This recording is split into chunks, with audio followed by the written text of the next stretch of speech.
Hola y bienvenidos y bienvenidas a esta clase introductoria. Primero me presento, soy Mateo Dutra y soy uno de los docentes que los va a estar acompañando en estas clases. Y primero que nada quiero explicarles por qué esto de clase introductoria. En estas clases la idea es ver un pantallazo general sobre los distintos temas y que en base a eso ustedes después puedan decidir si ver la clase completa o no. Es decir, hay clases que no son introductorias, que contienen ya todo lo mismo que hay acá y más. Entonces, si ustedes ya quieren ir al nivel más profundo en una primera instancia, lo pueden hacer y ahí les recomiendo que ni miren esto. Pero si ustedes prefieren ir de a poco y quieren primero tener un pantallazo general o directamente ni quieren entrar a los videos completos, pueden quedarse con estas pequeñas introducciones. Recomendamos también que ustedes hagan los cuestionarios. Entonces, bueno, ahí van a ir viendo si solo con estas clases ya les es suficiente o si es necesario que profundicen un poco más. En eso ustedes se pueden autorregular en función de cómo les vaya yendo con el resto del curso. Vamos entonces con el tema de este video. Nos queda acá. Vamos a estar trabajando sobre magnitudes vectoriales. Entonces, lo primero es hacer la distinción entre las magnitudes escalares y vectoriales. Esto probablemente ya lo sepan bastante bien.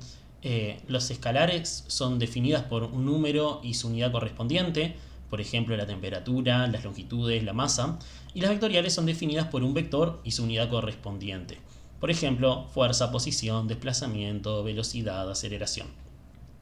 ¿Qué es lo que vamos a hacer? Vamos a rever un poco el que es un vector y cómo se opera, es decir, suma, resta, producto con un escalar. Eso es lo que vamos a hacer en este video. Y en el siguiente vamos a hacer otra cosa, que es ver cómo funcionan las componentes de un vector. Eso es lo que probablemente sea un poco más nuevo para ustedes y cómo se le puede sacar provecho a eso para operar. Pero lo dejo eso para el siguiente video, sigo con el contenido de este. Vamos a ver esto a partir de un ejemplo que es el desplazamiento. Supónganse que yo tengo un cuerpo que arranca en un punto 1, lo que sería la posición inicial, y se mueve a otro que sería la posición final. Entonces, además del valor numérico, los vectores necesitan una dirección. Es decir, si yo quiero explicar cómo un cuerpo se desplazó desde este punto a este otro, no me basta con decir una distancia. Yo tengo que decir hacia dónde se movió. Entonces, ¿cómo puedo hacer esto? Con una flecha, ¿sí? Los vectores se representan con flechas y el tamaño es lo que refleja su módulo. Es decir, esa es como la relación, digamos, que tenemos con las magnitudes escalares. Los vectores tienen un valor numérico, pero no solo un valor numérico. Los vectores también tienen una dirección. Entonces, las operaciones con vectores no son las mismas que con los números. Ustedes saben operar muy bien con números, eso lo han visto en profundidad en el liceo, pero con los vectores se opera de forma distinta. Probablemente también sepan un montón sobre cómo operar con los vectores. Primero, un tema de notación. Cuando aparece, acá vieron que aparece la letra A con la flechita arriba, acá estoy haciendo referencia al vector A, es decir, acá hablo del vector completo. Pero si aparece sin la flechita o aparece con estas barras a los costados, me estoy refiriendo solamente al módulo. Y otra cosa es que el módulo es siempre positivo. Algunos criterios a tener en cuenta. Dos vectores son paralelos, o también se le dice colineales, si tienen la misma dirección, ¿sí? Y son iguales si tienen la misma dirección y módulo. Entonces, por ejemplo, los vectores A y B y A' también son paralelos, es decir, apuntan para el mismo lado.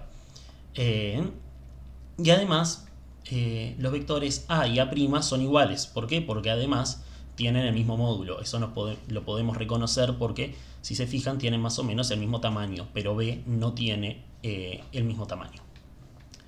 Entonces, otro tema, ¿cómo se suman los vectores cuando son colineales? Supónganse que tenemos este vector A y este vector B y queremos hacer la operación A más B, y eso nos va a dar un nuevo vector que le pongo de nombre C. Bueno, el nuevo vector tiene la misma dirección que los otros. Como los dos vectores que quiero sumar tienen la misma dirección, el nuevo también va a tener esa misma dirección. Si tienen el mismo sentido, lo que tengo que hacer es sumar los módulos. Es decir, el módulo del vector C va a ser el de A más el de B. Entonces nos queda un vector con la misma dirección y sentido, y el módulo es la suma de los dos módulos, ¿sí? Luego, si yo quiero sumar dos vectores colineales pero que tienen sentido opuesto, entonces lo que hay que hacer es restar los módulos en vez de sumarlos. Entonces el módulo de C va a ser el de A menos el de B, y eso nos va a quedar así. Queda apuntando igual que hacia donde apunta A, porque en esta representación A es el vector más grande.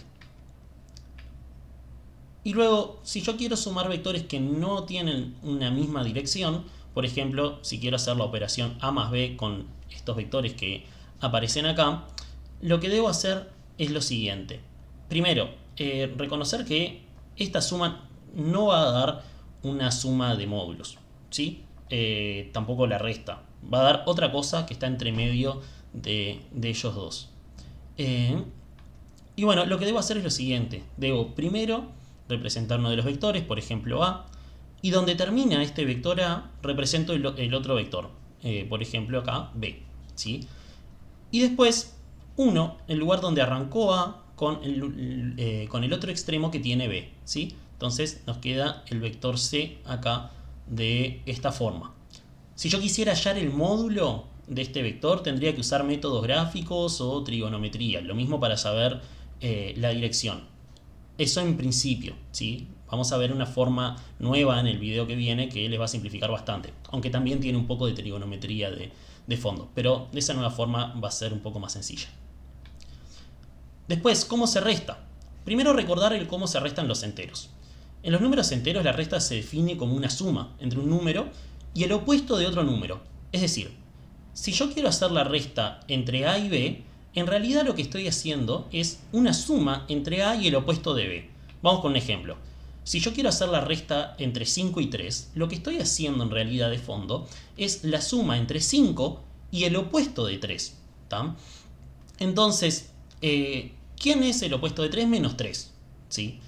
¿Qué es lo que hay que hacer entonces con los vectores? Bueno, vamos a tener que definir también un vector que va a ser el vector opuesto, y ese es el que nos va a servir para poder después hacer una resta. Es decir, la resta va a ser una suma, solo que una suma con vectores diferentes a los que teníamos originalmente.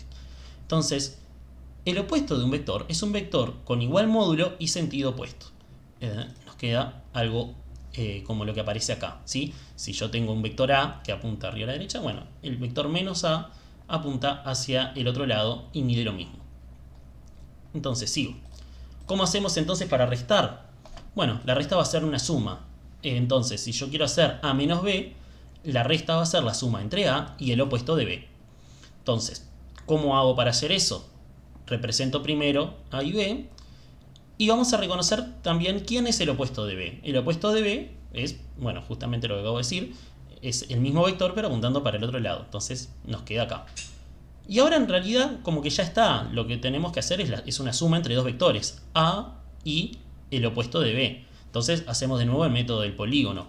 Es decir, representamos primero a A, después representamos al opuesto de B. Podría hacerlo en el otro orden, no cambia nada. Y bueno, entonces C nos queda de esta forma, ¿sí? Usando de nuevo el método del polígono. Les quiero mostrar un truquito. Fíjense que son los mismos vectores, solo que los moví de lugar. Es decir, acá está A, acá está el opuesto de B y acá está C. Un truquito es que yo puedo hacer la resta uniendo el extremo de B. Ojo, estoy hablando de B, no del opuesto de B. Con el de A, si tienen el mismo punto de aplicación. Es decir, si yo tengo a A y B acá representados en el mismo lugar, es decir, no puedo tener a B trasladado y que no arranque en el mismo lugar que A. Si yo los tengo así representados, lo que puedo hacer es directamente unir el extremo de B con el de A, y nos queda así.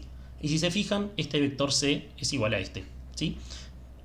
Entonces este es un truquito que pueden usar y es bastante útil.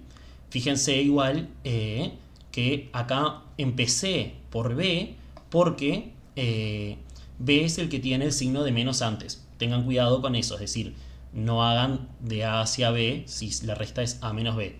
Revisen eso, tengan cuidado. Y por último, vamos a ver el producto con un escalar, ¿sí? Entonces, si yo multiplico un vector con un escalar es un número, ¿sí? Lo único que hace es cambiar el módulo del vector. Por ejemplo, si yo hago 2 por A, el nuevo vector tiene la misma dirección que A y su módulo es el doble. Entonces, si yo tengo acá representado A, 2 por A va a ser así. Y si hago, por ejemplo, menos 2 por A, me va a quedar del mismo tamaño que 2A, pero va a apuntar hacia otro lugar. Es decir, lo que hace el menos es cambiar el sentido del vector. Lo que hace es que sea el opuesto, nada más. Y bueno, y con esto en realidad terminamos este primer video introductorio. En el próximo vamos a hablar sobre las componentes de los vectores y qué utilidades tiene eso.